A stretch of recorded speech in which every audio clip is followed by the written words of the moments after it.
جس کو DHEAS کہتے ہیں. یہ ایڈرینل گلینڈ سے ریلیز ہوتا ہے. مردوں میں چونکہ زیادہ ہوتا ہے اور خواتین میں کم ہوتا ہے. کہتے ہیں اس ہارمون کی بڑھنے کی وجہ سے بھی مردوں میں دل کی بیماریاں زیادہ ہوتی ہیں. مرد عموماً اپنے جو اسٹریس ہے وہ کم نہیں کر پا رہے ہوتے ہیں، یعنی کہ اپنے اسٹریس کو شیئر نہیں کرتے ہیں. جو ان کی فیلنگ ہے ان کو عموماً وہ شیئر نہیں کرتے ہیں، اور جتنا بھی ٹینشن ہے یہ اسٹریس ہے اپنے اوپر ہی رکھتے ہیں. خواتین عموماً شیئر کر لیتی ہیں. وہ ان کو باتیں کرنے کی عادت ہوتی ہے، تو وہ اپنے فرینڈ سے، سسٹر سے یا کسی بھی گھر والوں سے، وہ کچھ بھی نہ ملے تو گھر کی ماسیوں سے وہ ڈسکس کر رہی ہوتی ہیں. تو وہ اپنی جو اسٹریس ہے ان کی نکل جاتی ہیں باتیں کرنے میں. اور مرد جو ہے وہ خاموش رہتے ہیں، تو اس لیے وہ اسٹریس زیادہ لیتے ہیں. اسٹریس کے دوران اسٹریس ہارمون نکلتے ہیں. یہ کچھ ہارمونز ہیں، یہ بھی دل کی بیماریاں پیدا کرتے ہیں. اس کے علاوہ مرد کے اوپر ذمہ داری چونکہ زیادہ ہوتی ہے، تو اس کو ٹائم کم ملتا ہے اپنی دیکھ بھال کرنے کا، واک کرنے کا، ایکسرسائز کرنے کا. یہ ٹائم کم ہوتا ہے. جیسے بینک میں ایک صاحب تھے، وہ کہنے لگے میں تو صبح نکلتا ہوں اور 8 بجے، اور شام میں 8 بجے گھر آتا ہوں، تو اس کے بعد میں کیا کروں، کس وقت ایکسرسائز کروں، کب. تو بہت سارے پروفیشن ایسے ہیں جن میں مرد کے پاس ٹائم ہی نہیں ہوتا ہے اپنی دیکھ بھال کرنے کے لیے. خواتین عموماً ہمارے یہاں چونکہ وہ گھر پہ ہی ہوتی ہیں، تو ان کے پاس ٹائم ہوتا ہے کہ وہ اپنی کیئر کر سکتی ہیں.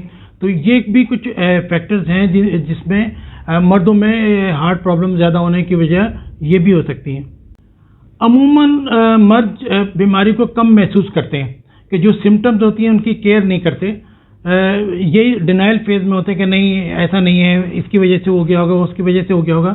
تو اپنی سمٹم جو علامات ہیں ان کی بہت زیادہ دیکھ بھال نہیں کرتے. دوسری ریزن یہ ہے کہ وہ یہ سوچتے ہیں کہ اگر ہم ہاسپٹل جائیں گے تو پیسے خرچ ہوں گے. ان کی بڑی محنت کی کمائی ہوتی ہے، اس لیے وہ عموماً اپنے اوپر خرچ نہیں کرتے. اس کے مقابلے میں خواتین کو ذرا بھی سمٹم ہو تو پھر ان کو وہ تو خود بھی کہتی ہیں کہ ہمیں ہاسپٹل لے جائیں، یا ہمیں یہ پرابلم ہو رہی ہے. یا ان کا دل رکھنے کے لیے یا ان کی خوشی کی خاطر مرد ان کو جلدی ہاسپٹل لے جاتے ہیں دکھانے کے لیے. تو مرد اپنی کیئر کم کرتے ہیں اور عموماً خواتین کی کیئر زیادہ کرتے ہیں اس ایج کے اندر، اور یہی وجہ ہے کہ خواتین میں یہ پرابلم اس ایج میں کم ہوتی ہے. اب جہاں تک علامات کا تعلق ہے، تو مردوں میں تو انجائنا یا ہارٹ اٹیک چیسٹ پین کی شکل میں ہوتا ہے، کہ عموماً جو ہارٹ اٹیک ہوتا ہے اس کے اندر تو کافی شدید پین ہوتا ہے. خواتین میں چیسٹ پین کم ہوتا ہے. سینے میں بھاری پن کی علامت، چیسٹ ہیوینس کی علامت جو ہے وہ زیادہ ہوتی ہے. اگر درد ہو بھی تو وہ اے ٹیپیکل سائڈ پہ ہوتا ہے، یعنی کہ جو جو ہے یہاں پہ، گردن کے اندر، شولڈر کے اندر، یا کمر کی طرف پہ ہوتا ہے، یا پیٹ کے اوپر کے حصے پہ ہوتا ہے. اس طرح جناب پین زیادہ ہوتا ہے، چیسٹ پین کم ہوتا ہے. اس کے علاوہ سانس کی پرابلم بہت کامن ہے، یعنی کہ مردوں میں چیسٹ پین زیادہ ہے، اور عموماً خواتین، خاص طور پہ بڑی ایج کی خواتین جو ہیں ان کو سانس کی پرابلم ہوتی ہے.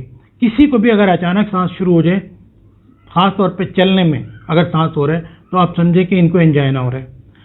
اسی طرح پسینہ آتا ہے، تھکن بے انتہا ہو جاتی ہے کہ چلنا پھرنا مشکل ہو جاتا ہے، پیلپیٹیشن ہوتی ہے کہ دل کی دھڑکن تیز ہونے لگتی ہے. کچھ لوگوں کو چکر آنے شروع ہو جاتے ہیں، اور کچھ خواتین صرف یہ کمپلین کرتی ہیں کہ انڈائجیشن ہے، ان کے کھانا ہضم نہیں ہو پا رہا ہے، تو سینے پہ بھاری پن ہے یا پیٹ کے اوپر کے حصے پہ بھاری پن ہے. تو یہ علامات ہوتی ہیں خواتین کے اندر. اس لیے کیئرفل رہنا چاہیے. خواتین سے جب ہم ہسٹری لے رہے ہوتے ہیں تو ضروری نہیں ہے کہ وہ چیسٹ پین کی ہسٹری دیں، وہ مختلف جگہوں پہ پین کی ہسٹری دے سکتے ہیں، جو کہ انجائنا یا ہارٹ اٹیک بھی ہو سکتا ہے. اب یہ کہ انجائنا یا ہارٹ اٹیک ہونے کے بعد پہلے ہاسپٹل کون پہنچتا ہے، میل یا فیمیل، مرد پہلے پہنچتے ہیں یا خواتین؟ عموماً جو ہے وہ مرد پہلے پہنچتے ہیں. اس کی بڑی وجہ یہ ہے کہ مردوں میں ایک تو ایکسپیکٹڈ ہوتا ہے کہ دل کی تکلیف ہوتی ہے، خواتین میں اتنی امید نہیں ہوتی کہ دل کی تکلیف ہو. دوسرے یہ کہ مرد عموماً کمپلین نہیں کر رہے ہوتے روزانہ، کہ کوئی مجھے اچانک جس دن وہ کہیں کہ مجھے کوئی تکلیف ہو رہی ہے تو سب گھر والے کانشیس ہو جاتے ہیں کہ کیا ہو رہا ہے.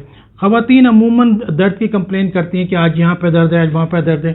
تو لوگ یہ سمجھتے ہیں کہ جیسے روزانہ ان کو درد ہوتا ہے، بھئی آپ کو پین ہو رہا ہے تو پیراسٹامول لے لیں، کچھ ہاضمے کی دوا لے لیں، یہ لے لیں.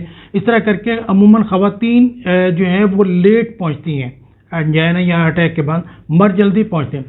مرد چونکہ گھر میں کما کے لا رہا ہوتا ہے تو پورا گھر کانشیس ہوتا ہے اس کے بارے میں، وائف بھی، بچے بھی، پیرنٹس بھی.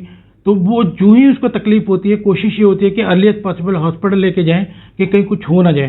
اس کے مقابلے میں خواتین چونکہ عام طور پر درد کی کمپلین کر رہی ہوتی ہیں عام دنوں میں بھی، تو ان پہ توجہ کم ہوتی ہے اور وہ لیٹ پہنچتی ہیں ہاسپٹل. ٹریٹمنٹ تو تقریباً وہی ہے، ایک ہی ہے، لیکن آج ہم نے جو ڈسکس کیا وہ یہی ہے کہ ینگ ایج کے اندر ایسٹروجن ہارمون خواتین کو پروٹیکٹ کر کے رکھتا ہے. اور ہمارے تو مذہبی حلقے یہ کہتے ہیں کہ یہ چونکہ چائلڈ بیئرنگ ایج ہوتی ہے کہ اللہ تعالیٰ نے بچے کی حفاظت کے لیے، یہ خواتین میں ریپروڈکٹیو پیریڈ ہوتا ہے، بچے پیدا ہو رہے ہوتے ہیں اس ایج کے اندر، تو اللہ تعالیٰ نے بچوں کی دیکھ بھال کے لیے عورتوں کو محفوظ رکھا ہے دل کی بیماریوں سے اس ایج کے اندر. لیکن احتیاط سب لازم ہے، خاص طور پہ اگر کوئی بیماری ہے، بلڈ پریشر ہے، شوگر ہے یا کولیسٹرول ہے، تو ان سب کے اپنے ارلی ٹائم پہ جو ہے وہ ڈیٹیکشن ہونی چاہیے. ریگولر اپنا بلڈ پریشر چیک کریں اور کولیسٹرول چیک کرائیں اور شوگر چیک کرائیں. تو جو بیماری ہیں ان سے بچاؤ دونوں ہی کو ضروری ہے، چاہے وہ مرد ہو یا عورت ہو. اگر بیماریاں ہوں تو کوئی بھی افیکٹڈ ہو سکتا ہے، لیکن اگر بیماری نہ ہو تو عموماً یہ ینگ ایج میں مردوں کی بیماری ہے، خواتین میں کم ہوتی ہے.